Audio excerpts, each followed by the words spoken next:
Welcome in, everybody, to Talkin Bout RMAC, presented by the SJA Network. I'm your host, Jack Jones, along with my man, Spencer Pattison, for anybody who wants to say it like that. But, we've had a lot go on this week in the RMAC, Spencer, especially in softball and baseball. Lots of different dominating performances, very interesting things to talk about. So I'm just going to get this started right off the bat. We're going to go Do it. straight into softball. I want to talk about first, we had the number one team in the RMAC play the last place team in the RMAC. Carter Christian University took on Black Hill State this weekend. We were at those games. We were calling them. It was a fantastic time. But I want to give a little bit of some shout outs to this Carter Christian squad. They've been so dominant all year. I mean, you look at their record, 31-1, 41-3 overall. I mean, on yet again another winning streak of 7 in a row after coming off a 34-game win streak. But they do not have the longest win streak in the RMAC, so we'll talk about that in a little bit. But over the weekend, in the 4 games, CCU won 7-1, 9-0, 4-0, and 18-5. But something cool about those two shutouts, the 9-0 game, Abri Castillo threw the first perfect game in school history. I was there to call that one. It was fantastic. We were trying not to talk about it the whole time. Like me and Alex were calling the game. Alex Pauly over at CCUE broadcast the game with us. We were calling it, and we were just sitting there like, nobody say anything. Like between innings, everyone was just like, nobody say anything. Nobody say anything. We didn't say anything on the broadcast. We waited to the end of the game. But it was done in 5 innings, and it was absolutely dominant. It's so funny because you called the games on Saturday. I called the games on Sunday, both with Alex Pauly. Shout out to the boy, phenomenal broadcaster. We did the exact same thing on Sunday, Oh my which is God, crazy yeah. because there was a perfect game the day before, and of course, the other pitcher that's so phenomenal, Callie Crandall, she was perfect for almost the entire game, I believe, until I couldn't tell you, but she was perfect, and we were doing the same thing. Don't say anything. We can't jinx this. Yeah, everyone keep your mouth closed. It's an unwritten rule of baseball that Yeah. you Can't say can't it. talk, or baseball or softball. You can't say it. You can't talk about it. If you talk about it, it's ruined. Yeah. Right then and there. But once you get to a national level, it like changes. Like the broadcasters kind of have to talk about it. Or a But graphic comes up, yeah, right? usually it'll be a graphic. No hit through 5, perfect through 5, so the broadcasters don't have Yeah, to say it, right. but you will be aware of it. I don't know if the fans were necessarily aware of it during that game, and right at the end when we called it, a bunch of the fans got up and she got a round of applause. They were celebrating on the field. I felt a little bad for Black Hill State though, but it happens. It's a growing point for a team. Well, on Saturday, Callie Crandall was 1 walk away from a perfect game. She threw a walk, 4-pitch walk, which is it's tough, but she really kicked it back into gear. Didn't let it shake her at all, and struck out a bunch more batters. And she ended up taking the game, I believe, in 5 innings with a no-hitter. Same with Abri Castillo. It was 5 innings because they run ruled them. So there were some people there that were like, "Does it even count?" And I was like, "Yes." She was perfect the whole time she pitched. Just because her offense run ruled, that's not her fault. She didn't hit. She was perfect for the entire time she was in pitching. Actually, It was great. I mean, she was incredibly dominant. it was 7 innings. I remember now. It was a 4 Yeah, nothing. I was gonna ask you about Yeah. that because it says 4-0. So Yep. So, I mean, the offense wasn't doing amazing like they normally do. I mean, 4 runs is great, but they normally hit sometimes even in double digits, honestly, usually. So, well, you saw it the game after putting up 18 right. runs. So it's just, like they turn it on, and Kenzie Middleton was in that second game. did she hit her home run? She did not. Oh my she was the goodness! home run short of the cycle. Oh wow! Yeah, so she is 1 home run away from. So career most home runs for Colorado Christian. It was funny. So when Alex and I we were calling the game, and it was like bases loaded, Yeah, 1 out. she did that. And She did that. she was up to bat. She would have hit the game-winning run home, but it also was going to be a perfect game. So I was sitting there like, how am I supposed to What call do you this say? right now? Grand slam home run. Grand slam home run record. Perfect game. Like, I was like sitting there so stressed out, like, how am I supposed to broadcast this perfection correctly? Because it would have been a school record, and it also would have been the perfect game, which would have been a school record as well. So I was stressing out a bit. She didn't end up hitting it. Well, which honestly, she got into the batter's box, bases loaded, I think twice on Sunday. So she had her 3 chances for a grand slam, which is ridiculous. God, but yeah. no, she'll definitely hit that home run this season. She's a phenomenal player. We'll give her flowers. Shout out to her. She's hitting 454 on the season. Ridiculous. They are 44 games through the season. They are 34 games through the RMAC? 32. 32 games through the RMAC, and she's still almost hitting 500. She leads the RMAC in average. She leads the RMAC in hits by like 21 hits. She has 74 hits. Next highest is 53. Right. So she's getting on base at a high percentage. Her on base percentage is one of the highest in the RMAC, third highest in the RMAC at 503. So she's getting on base 50% of the time she's up to bat, which is impressive that there's a couple ladies ahead of her as well. Just having honestly a dominant season. We mentioned it last week. She's on the watch list for D2 National Player of the Year, along with Callie Crandall, who's on that watch list as well. And, Avery Castillo also deserves to be on that list, as she's been overwhelmingly dominant. She leads the RMAC in ERA. She's pitched 1.2 ERA, and that's not just like, oh, she's pitched in 5 games. She's made 18 starts this year, and she has a 1.2 ERA. Over the weekend during her perfect game, she topped that 100 strikeout mark, so she's now at 104. Her partner in crime, Callie Crandall, at 162, leading the RMAC, second behind her in ERA at 141. So this team is just absolutely dominant. But, I mean, we talk about them all the time. I kind of want to switch things up here a little bit.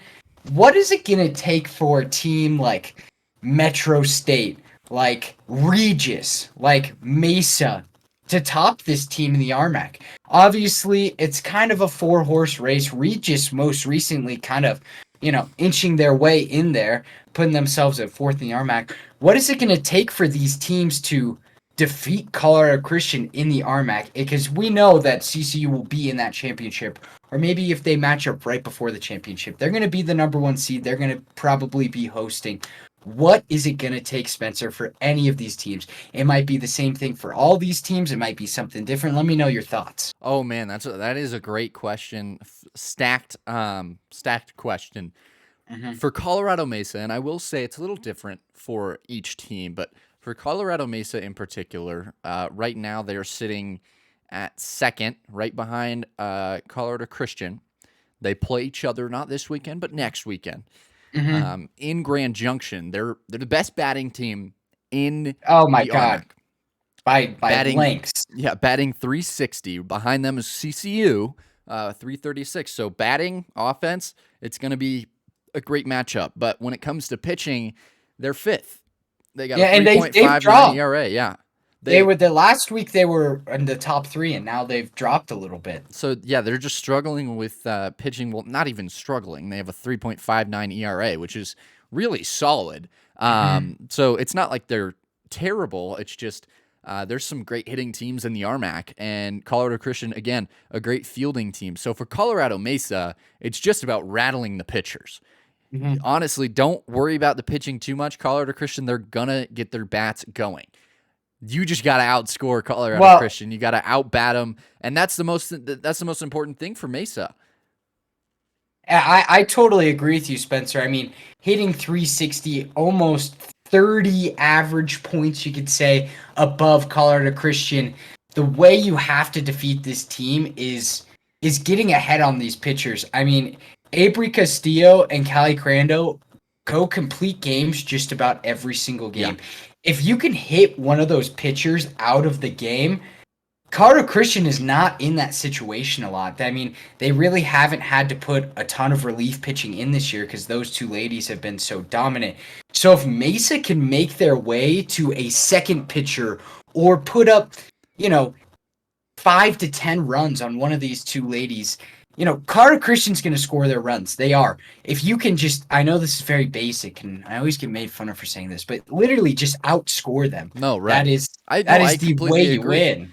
And I mean, that yeah, sounds go ahead. simple, but it's not. It's not. When you're going up against Avery Castillo and Callie Crandall getting looked at for National Pitcher of the Year Oh, in yeah. all of Division II, that's not easy to do. Avery Castillo Mhm. off a perfect game last weekend. It's going to be so hard to get the bats going, but they're the one team in the RMAC that I believe can rattle these pitchers. I do too, because the most impressive stat by this Mesa team is that they lead the RMAC in home runs by like almost 40. Yeah, I think no, it's 30.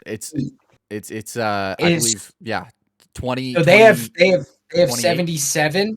They have 77. Colorado Christian is next up at 49. Yeah, no, So they get if it going. if this team can figure out a way to get the ball out of the ballpark, man, I truly agree with you. I think this is the main team that can really upset Colorado Christian. So if we're looking at RMAC player statistics and Yes. home runs, listen to this. This is a crazy stat. Mhm. The top 4 players in the RMAC for home runs are all from Colorado Mesa. Yeah. Ridiculous. Well, one of them is Colorado Christian, and that's Kenzie Middleton. No, they're Number 3. no. Kenzie's tied with number 4. Oh, well, yes. I see what you mean now. Yes. Yes. So they have 4 ladies in double-digit home runs. Other than that, there's 2 girls in the entire RMAC that have double-digit home runs. Right. You look at Riley Crouch. Is that how you say it? Crouch? I would assume so, yeah. She has 19 home runs. Phenomenal. Big That hitter. is insane. She also leads, obviously, to go along with that stat. She leads in RBIs too, driving in those runners. And then it doesn't stop there. Brandy Haller, she has 13. Ashley Bradford, she has 10. And she leads the team in batting average. Yep. And then Miranda Pruitt, she also has 10. So I'm guessing these ladies are 1, 2, 3, 4 in the lineup, or man. 2, 3, 4, 5 in the lineup. I hit And bombs. that is a tough lineup to go against. Yep. I mean, you really got to get past these ladies. So I completely agree with you. If any team in the RMAC, I know Regis has beat them earlier in the year, and I'm going to talk about that in a sec. If any team in the RMAC is to beat this Colorado Christian team, it will be Mesa. I think Mesa will be their match in the final if things work out like they're supposed to, if they both get the 1 and 2 seed. But man, it's going to be interesting. We'll see if Colorado Christian can really dominate through this. But I also want to mention Regis University, as they did defeat Colorado Christian earlier this season with their only RMAC loss all year long. They won 8-7. They did exactly what we told them to, and they outscored Regis. I mean, they outscored Colorado Christian. Colorado Christian was up 3-2, and then Regis really put it on and made it a 6-3 game. Colorado Christian came back and made it a 6-4 game, tied it up in the 6th to make it a 6-6 game. Colorado Christian puts the pressure on, make it a 7-6 game, and Regis walks it off 8-7. And that was a walk-off walk, correct? That was a walk-off walk. Callie struggled at the end of that game. And I think but that's something you're going to be looking out for those 2 pitchers, is they're going to get tired. They both pitch 2 games a weekend. And sometimes if one player doesn't have a great game, the other one fills in after just playing a game. So that's going to be the main focal point for Colorado Christian going forward, is can these pitchers stay afloat? Can they stay Well, energized? and here's the thing about Allie herself. She's been extremely dominant this year, 4-time pitcher of the week. But you look at that walk stat, and she is top 10 in the RMAC in walks. She's Right. up here with a couple ladies that have been struggling super hard this year. And she's right up there with them. That is her one flaw she's had all year is she can't keep the ball in the strike zone sometimes. She gets a little lost outside the zone. So even to get more specific, if you're gonna beat this team, you want Callie Crandall up there. You're either gonna get the best day out of her, or you're gonna have a day like, Well, she even might walk a her couple people. her bad days are maybe what, 3 walks? I mean, come on, Yes. But she's ridiculous, but those are the that's the days most you gotta important. take advantage, And you those know? 3 walks are important if you're a hitting team, Mhm. you're gonna wanna take those 3 walks and take advantage of it, because if you can shake these pitchers up, which I haven't seen these pitchers get shaked up all season long. Yeah, I mean, I I would have mean, loved to be at that Regis game to see how that all went down with yeah. Colorado Christian, And just it to could have been a wake-up view it, call. you It know? could have been a wake-up Mhm. call and been like, "Okay, we just lost our 34-game win streak. Um, let's turn it on. We don't wanna lose again. We don't like that feeling." Mm-mm. So, Mm-mm. I'm interested to see how the next 2 weekends go. It's gonna be the biggest and most important stretch for Colorado Christian, Colorado Mesa, and Metro State going forward. Yeah, so, um, and to mention Mesa a little bit, I mean, they're a very solid squad, hitting 319, pitching at a 3.57. In my opinion, I just don't think they have what it takes to defeat this CCU squad. They're pretty impressive, Yeah, but any given day, though. Any given day. out of Mesa, Regis, and Metro, I would put Metro on my third spot to defeat them. I think that Regis has the edge because they won that game earlier in the season, and Mesa, they just have a little bit more talent than Metro, in Yeah. my very own opinion. But yeah, I mean, it's going to be very interesting. I'm excited to see the RMAC tournament in softball this year. It's probably going to go through Cara Christian, so we might get to call those games, luckily. But it'll be great softball. I will say before we move on, I talked about what Colorado Mesa had to do to beat Colorado Christian, but MSU is a little bit different. MSU Denver, A little bit. they're not batting as great as Mesa or Colorado Christian. 319, which is still great. It's still great, and yeah. and pitching, same thing. They're kind of like in the middle there, 3.57, which is again still great. But Colorado Christian ERA 1.68, which is just so hard to beat. And then fielding number 3 in the RMAC. So I mean, they're not number 1 at anything. They're kind of No. even at everything. But Colorado They're like Christian, a solid squad all the way around. right? But Colorado Christian is a solid squad all the way around, and maybe even And a little they're bit better a in step everything, up. honestly. So Yeah. I think for MSU Denver, they just have to really turn that switch on and have the best game of their season to beat Colorado Christian. So I do believe that Mesa does have the best shot just because of their home runs and being able to just turn it on offensively. So, but I'm really interested to see how this weekend goes, because this is definitely going to be the toughest matchup for Colorado Christian in RMAC play so far. I mean, Regis is right there with them, but I'm really interested to see how it goes. We'll give you a little preview to what's coming up. So, Metro's playing number 12 in the country, Colorado Christian, in a 4-game series this weekend at Metro, and then they'll go on and play Regis. So Metro's got 2 big series coming up. We got that almost in every category, because then we have Regis. They're going to play Mesa this weekend, then go on obviously to play Metro, and then for Mesa they have Regis, and then they're going to play CCU, and then CCU's going to play Metro and Mesa. So these teams are all kind of playing each other here in the near future, and I am very interested to see how all these games turn out. Will Colorado Christian lose any of their games? Can Metro or Mesa upset them? How will Regis, fend up against these teams such as CCU or not CCU, such as Mesa and Metro? Can Metro beat Colorado Christian? How will they fend against Regis? It's going to be very interesting, and we'll make sure to keep you guys updated on that next week. But for now, I want to jump into some baseball. For baseball, we kind of have a I would say a 2-horse race that kind of added a third horse. We were talking about it last week, how Carter School of Mines is one of the better teams in the RMAC, and they finally proved it, hopping up into that third spot. So right now it's kind of between Carter Mesa, MSU Denver, Carter School of Mines. I do want to talk about Mesa real quick, because they have a pretty interesting like middle of the year series coming up. This weekend, Friday, Saturday, Sunday, one game apiece. They are taking on number 3 in the country, Rollins College, at home in Grand Junction. That's going to be on the RMAC network.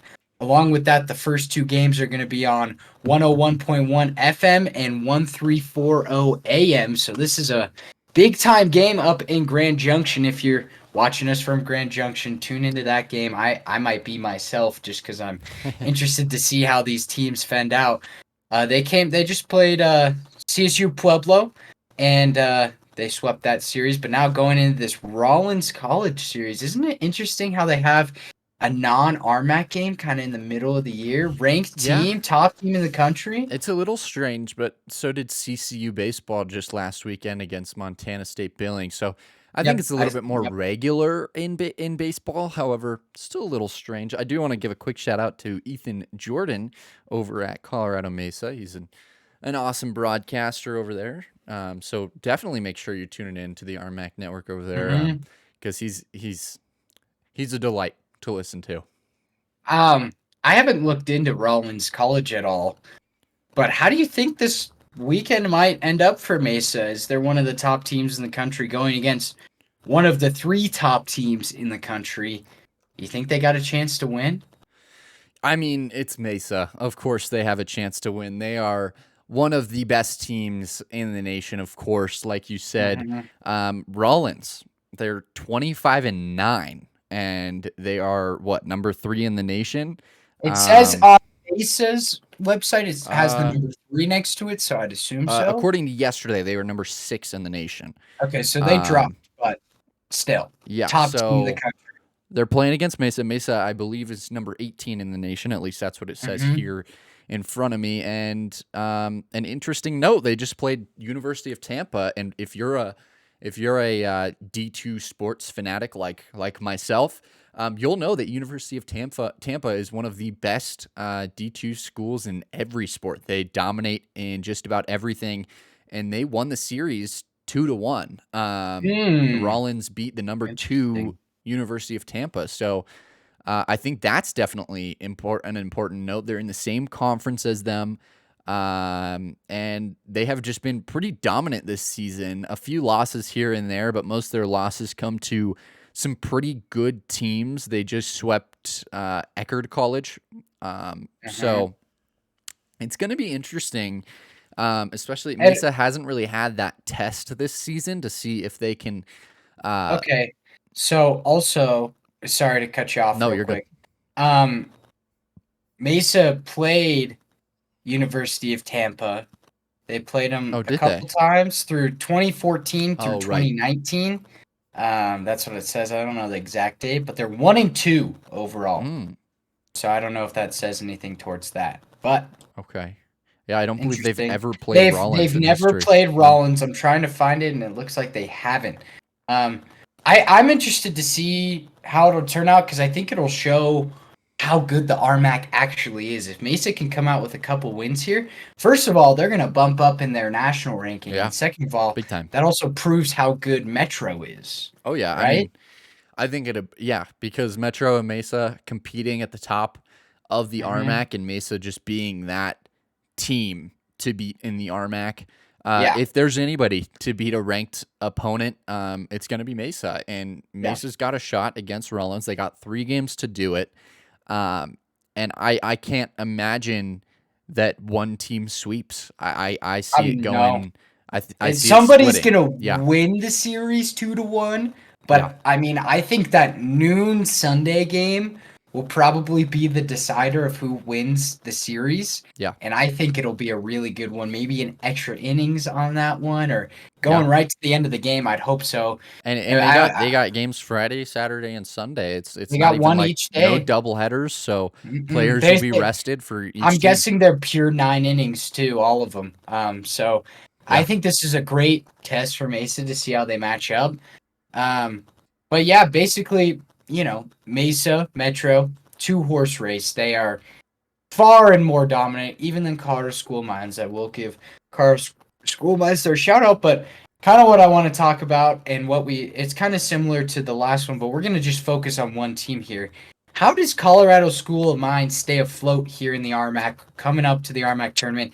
Do they have a chance of getting to that final and winning it, or is it just too tough having to go through these two squads? Yeah, no, they got a great team over in Golden, Colorado. Garrett Nielsen leading the way in batting average. Well, the Batting Nielsen brothers are the Nielsen dominating brothers, for that yes. team. But Garrett Nielsen leading the team with a 434 batting average, which is absurd. And he's fourth in the RMAC.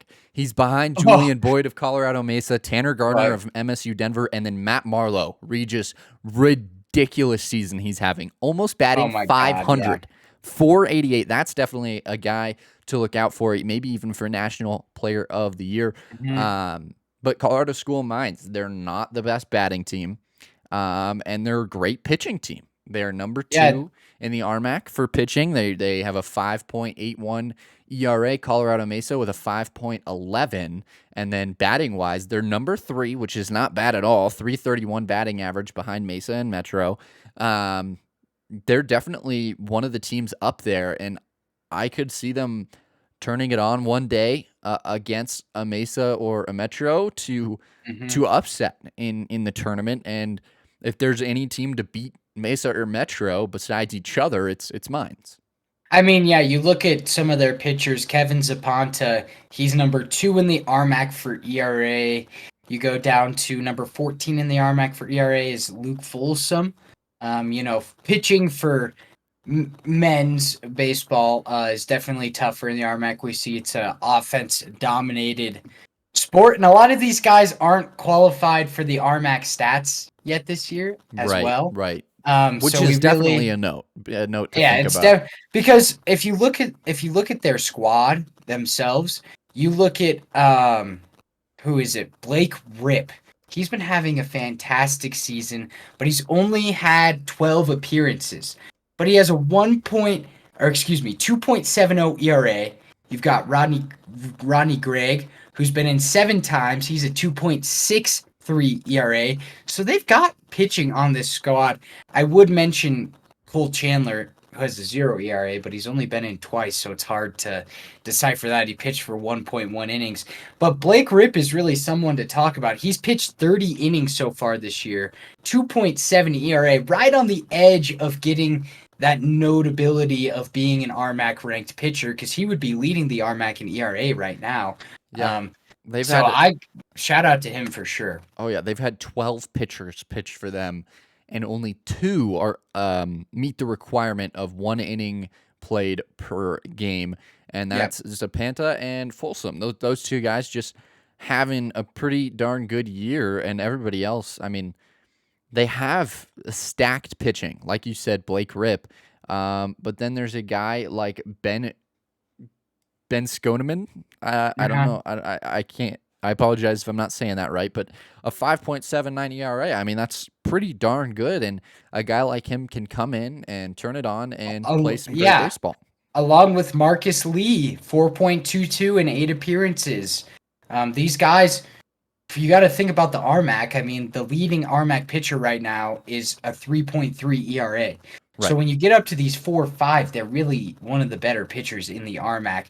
Now you get to the rest of the staff, and it gets a little tough for the team, but I think that if you looked at every pitching roster for every team, it looks similar to this. You have your dominators, and then you have your guys that had a couple appearances have like a 12 ERA, So I think that I totally agree with you. Mines has got to turn it on the mound to really start making their way through this. You got to keep these 2 high offensive powered teams to the least amount of runs possible. Right. Try to win the game on the mound rather than, I mean, your hitting's going to come through. They've been decent hitters all year long. Yep. Obviously, the Nielsen brothers, you got Woolwine, who's hitting 380, McDermott, 370. You've got, let's look at this, 1, 2, 3, 4, 5, 6, 7, 8 guys hitting above 300. That's pretty impressive. and those guys are all eligible for their full stats. Yeah, and then So they have Colin Kringlin as well, he's only played one game, but he's got a 500 batting average, which is he worth went 1 for note. 2. Yeah. Worth note. Yeah. So I mean that's 9 guys if you're counting A Colin, whole lineup of but guys that hit above eight guys who are 300. hitting above 300 is amazing. I mean, just so That's good. that's a basically your entire batting lineup is hitting above 300. Right. If you can just we know the bats can get going. It's the pitching that's the most important and the key for Mines to really make their way through this tournament. Yeah, I mean, it's just a matter of day by day, one day at a time. Can you beat Metro just in the pitching battle? Can you just beat them in the pitching battle? Even if you lose the game, that's super confidence that you get from that. Yeah. So I'm interested to see how it goes. Shout out to Miles Dunklin over there calling those baseball games. Both of our mentors. And yes, we will see Mines go up against Regis this weekend. That's a huge series. That's going to be a really it's interesting. Gonna be really entertaining. And then they'll go and play Northern Colorado, and then they're gonna play. That's going to be another Metro really interesting one. That's their chance to really get confidence against this team. You know, they're number 3 in the RMAC right now, but so much could change in the next 3 weekends. They have 3 really, really tough weekends. So I'm interested to see how they attack it and how they handle their pitcher situation, who they play when they play them. So we'll see. I think Mines has a chance to stay at number 3 going into the RMAC tournament. But they got to win some games here to finish this out. Yep, and I think so too. But Spencer, this weekend, man, you were calling some lacrosse games for Regis. Regis, women's lacrosse, one of the top teams in the country. Tell us about it, man. I didn't hear much about it. I want to know how it was. Oh man, it was a blast. Yeah, I've never called women's lacrosse before, and I got the opportunity, and I went all for it. I mean, after calling women's lacrosse, it's one of my favorite sports to call. Out of all the sports I've called, I really love it.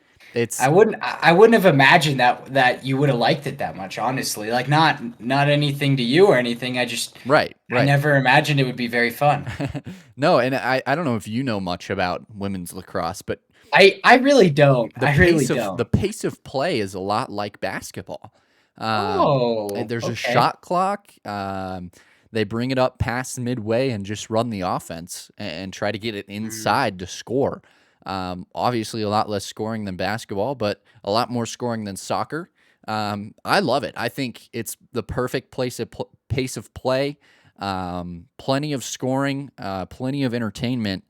Most games, both teams score in double digits. Unless you're playing Regis, then it's real tough to score in double digits. But Regis has yet to not score 20-4 this weekend. 20-4 and 17-11. So they came in number 3 in the country to play Colorado Mesa.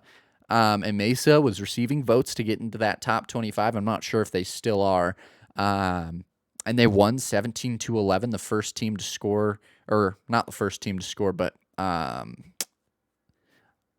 tough matchup in the RMAC. The RMAC championship last year was Mesa versus Regis, so kind of cool to see a rematch. And Regis they were in control the entire game. Yeah. And then right after, go ahead. Keep going. Right after they beat Westminster College on Saturday, and won 20-4. So they are in a really good spot to heading towards the end of the season. Just 5 games left. And what were you going to say?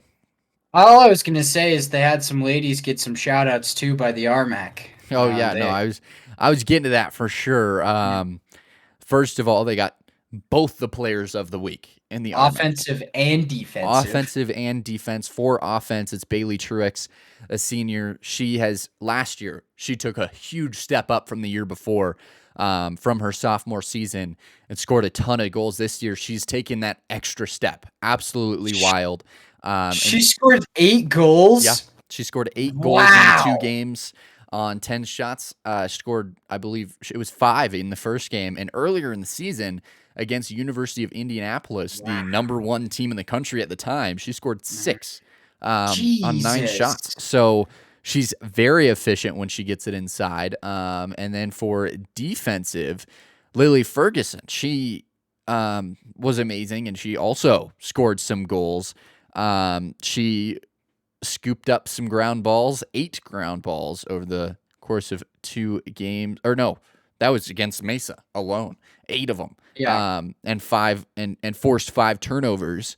And then she scored 2 goals, got 2 assists, picked up 10 total ground balls.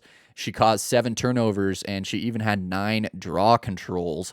Draw controls is basically the face-off, if you're familiar with men's lacrosse. I personally just love women's lacrosse, and Regis is proving to be not only just the best team in the RMAC, like they have been many, many years in a row, but they're the best team in the Midwest Conference or Midwest region. I mean, if you just look at Regis right now, they have never, ever lost to any of the RMAC foes. Ever. In school history. They are 28-0 versus Colorado Mesa, who has been that #2 team in the RMAC. So that is crazy. They're just so dominant. And they're I believe they're #1 in the Midwest right now. But they have a tough schedule, or tough Midwest region. University of Indianapolis, who are formerly #1 in the nation, and then Grand Valley State, who they lost to in the first round of the NCAA tournament last year. So it's definitely going to be interesting how things go with them. They have a really, really awesome squad, lots of veterans, and finishing, and their goalie's amazing. I can't remember her name right off the top of my head, but she's a sophomore. She's a sophomore right now, so plenty more years with her. But to finish out the season, they play UCCS, then Westminster, Colorado Mesa again. That's going to be an interesting one in Grand Junction, and then CSU Pueblo. And then they finish it off against Fort Lewis. Make sure you tune into CSU Pueblo and Fort Lewis. Those 2 last games, I'll be on call for those. But yeah, I mean, if you like fun sports, watch women's lacrosse. I highly encourage you to. But that's not it for Regis. I'm not done with Regis. No. They had a phenomenal week when it comes to all sports. Obviously swept the players of the week in women's lacrosse, and then they did the same thing in baseball, where Ryan Garcia was the pitcher of the week. He had a 1-hit shutout performance against UCCS. It was 11-0, 1 hit, which is ridiculous. Yeah, and he's a freshman. And looking at him, he's got a much thicker beard than you do, and he is younger than you. He's my age. He's a young cat that really, really knows how to pitch that ball well. And then for the player of the week is Matt Marlowe, who is having talking about him ridiculous season. We just said 488 on the season. And last weekend and this is the caption. Shout out Billy over there at Regis. He runs their social media. Listen to this caption. After posting a video game-esque line of 11 for 16, 5 runs, 7 RBIs, 2 homers, and what's that last stat? Do you know? 5 extra base hits. Extra base hits, that's what it is. Yes. In Regis's sweep of UCCS. And he was named player of the week. I mean, come on. Yeah, come on, man. You might think I'm done. I am not. There is still one more player, and that's softball. Kylie Hartman having herself a weekend, and she outpitched Avery Castillo and Callie Crandall. Avery Castillo, perfect game. Callie Crandall, a no-hitter, a one-walk no-hitter. But for Kylie Hartman, she really took it to a big level. She's just a sophomore. She's pitcher of the week, obviously, and she had 21 strikeouts in a total of 15 innings against New Mexico Highlands in their sweep. So 21 strikeouts is absolutely ridiculous and so impressive, and she definitely deserves it. She's a phenomenal player over there at Regis. Definitely, and Regis absolutely sweeping the floor with players of the week this week. The only one they seemed to not win was player of the week in softball. but they won Pitcher of the Week in both softball and baseball, Player of the Week in baseball, and Offensive and Defensive Player of the Week in lacrosse. Shout out to Regis University. Way to do it this week. That is so awesome to hear. But we're gonna take a whole 180 turn here, and we're gonna end off the show with a bit of a fun segment. All right, so I'm gonna leave you the prompt, and I want one from men's and one from women's. But if you could take any RMAC player from any basketball team and put them on another RMAC squad, what would you do and why? And give me one men's and one women's. If you don't have it, I can go first. That's a tough question, but I got my men's. Let's start out with men's. Okay, I have my women's, so you go with men's first, and I have my men's too, actually. Okay, so I gotta go. This is a little crazy, but oh my gosh, I would drool if I were to see this. Aquel Cott, such an amazing player, really took Fort Lewis to an amazing, amazing level, paired with Joel Scott and Black Hills State. I mean, wow. That was mine. I'm sorry. I mean, we're both salivating over that. I mean, Aquel Cott, he is an amazing team player, one. And two, he can score that basketball. So when Joel Scott gets locked up, Aquel Cott's right there. And alongside Matthew Ragsdale, PJ Hayes over there, I mean, any of those guys could score. I could almost guarantee Aquel Cott added to that team would be RMAC, or not RMAC champions, would be NCAA national champions. They made it to the Final Four with Aquel Cott. They'd be next step. Ever since I thought of that question, I've just been thinking about that combo together. I'm sorry I took it from you. It's okay. I mean, I'm cool with it. I'm going with the same one because it just would. Yeah. The two guys up for RMAC Player of the Year last year. I mean, it would be insane to see that. Yeah. But even if you were to take any of like the top 10 scorers in the RMAC, put them on Black Hills State, it'd be ridiculous. Like, it would be ridiculous. For example, another one I would love to see is Adam Thistlewood to either Fort Lewis or Black Hills State. He's a super awesome player. Well, and if he had another year of eligibility, it would be fun to see David Simmental on a Black Hills State team with Joel Scott, because it would leave him open more and he could shoot more threes and play more of his game. Right. But basically, anybody in the RMAC with Joel Scott would be amazing. Yeah. But let's throw it over to women's. I've got an interesting one to start us off. I'm all ears. Take Sammy Van Sickle off mines and put her on Regis. That's one of the ones I was gonna go with. Mm-hmm. I had the two. Defense, go ahead. So this Regis squad, very good last year. RMAC champs for the first time in many, many years. They were a very good rebounding team, and they had a pretty decent offense. Their defense was all right, but adding Sammy Van Sickle on the defensive end to pair with all these other ladies, plus having her offensive production, man, it would just make that team that much better. Let me ask you. That's what I was thinking. Let me ask you a question though. Who would you put on the bench for Regis? So you'd have Aaron Fry starting. Well, there's Saragoza, Aaron Fry. Who am I blanking on? Small forward. Josie Ryan, Sam Deem. Josie Ryan, Sam Deem, and who do they have?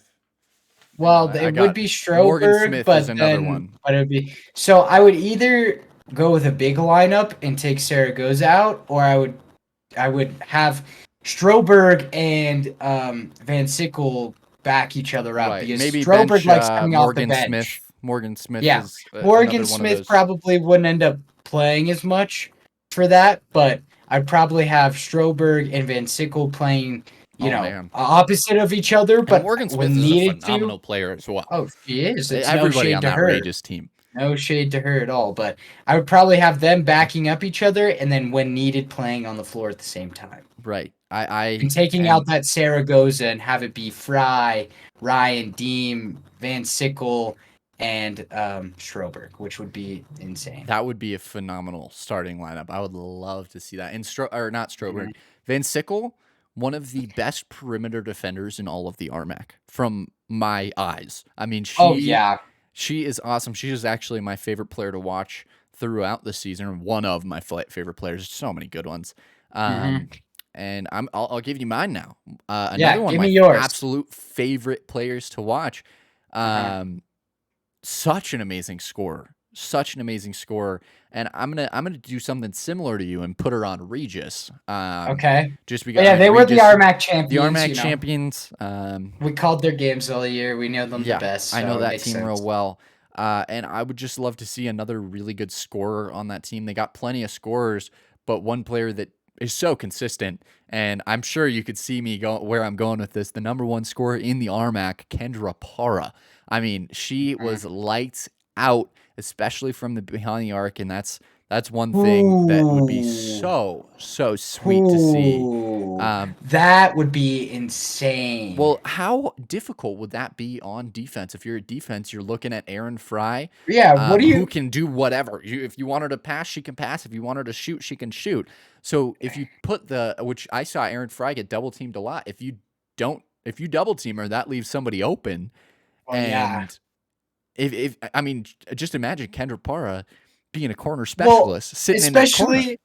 especially because Regis kind of struggled with their 3-point shooting on some nights. It wasn't their strongest suit. Having somebody like that on the squad to really boost that, like when you need a big three, give it to Para, and you have, you probably have the best passer in the RMAC to supply the ball to her. Yeah. So yeah, that would be insane. Imagine if we could just take both those ladies, put them on that Regis squad, That would be see what they ridiculous. could do. Well, I mean, Maybe Regis, they're already ready for next season. They're only Oh losing two yeah. players, and that's Oh, they're Stroberg not losing it, which stinks, and Alexius Foster, which is which doesn't hurt them very much. yeah. I mean, both those players were great players. Alexius Foster coming from a D1 University of Denver, and then Getting Stroberg hurt. Didn't being she get hurt, I'm Foster? not sure, but She didn't Stroberg play much being in the last season, but being Stroberg being one of the best players in the RMAC, post probably players the best especially. rebounder in the RMAC. So 21 in one of the yeah, games. which was a school record. So Yeah. yeah, that's Great going to be a question, though. tough loss for Great them. question. It's very fun to talk about, but that kind of wraps it up for us today. Thank you for watching. If you were watching, make sure you follow us on our Twitter to keep updated on our shows at SJA Network, and subscribe to the SJA Network if you haven't already. But this has been Talking About RMAC. Before we leave, I do want to say check out the website SJA Network. Oh yeah. Dot Wixsite dot. It'll be in the bio. It's a Wix. It's a Wix one. It's in the bio. Just go in the bio. I don't know what it is. And we have articles there. And we that tweet write. out all of our shows. Yeah, and then we have another show called Down to the Wire that we have with our great friend Anthony Hirsch. So make sure you check out that. That's more general sports. So yeah, check it out. We got a ton of stuff and fun stuff coming up for the SJA Network. Yeah. So we have website, YouTube, Twitter. Hopefully here soon we'll have something on TikTok going along, but we're just starting up, just trying to entertain you people. So if you did watch, subscribe, leave a comment. We'd love to see it. But that's been all from Spencer and I. This has been Talking About RMAC, presented by the SJA Network. I'm Jack Jones. Here's Spencer Pattison, and thanks for watching.